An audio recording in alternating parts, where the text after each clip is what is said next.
Hello friends, இன்றைக்கி onion chutney எப்படி செய்கிறதுன்னு பார்க்கலாமா? யூஸ்வலாக எல்லாருக்குமே ஆனியன் சட்னி தெரியும். பட் ஆனால் இது டக்குன்னு பண்ணிடலாம் ஒரு 10 to 15 மினிட்ஸில். ஸோ ட்ரை பண்ணுங்கள்.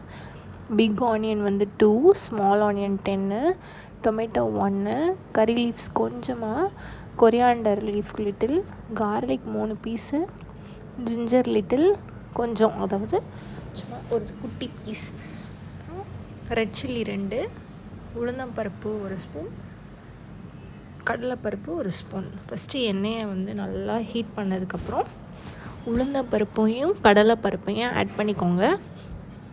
நான் இன்றைக்கி 2 ரெட் சில்லி தான் ஆட் பண்ணுறேன். உங்களுக்கு ஸ்பைஸ் நிறையா வேணும்னா நீங்கள் நிறையா ரெட் சில்லி ஆட் பண்ணிக்கோங்க, ஸ்பைஸ்க்கு ஏற்ற மாதிரி. அப்புறம் ஆனியன், கார்லிக், ஜிஞ்சர், கொரியாண்டர் எல்லாத்தையுமே வந்து நல்லா டோஸ்ட் பண்ணிக்கோங்க. நல்லா வேக வச்சுக்கோங்க மீடியம் ஃப்ளேமில். தேவையான அளவு உப்பு போட்டுக்கோங்க. உப்பு வந்து பார்த்து போட்டுக்கோங்க, நிறையா ஆயிடுச்சுன்னா ஒன்றும் பண்ண முடியாது. ஸோ கொஞ்சமாக ஆட் பண்ணிவிட்டு லேட்டர் ஆட் பண்ணிக்கோங்க. வெங்காயத்தோடையே நான் வந்து தக்காளியும் ஆட் பண்ணி நல்லா கொதிக்க வேக விடுறேன். எந்த தண்ணியுமே ஆட் பண்ணிடாதீங்க, ஜஸ்ட்டு எண்ணெயிலேயே வேகணும்.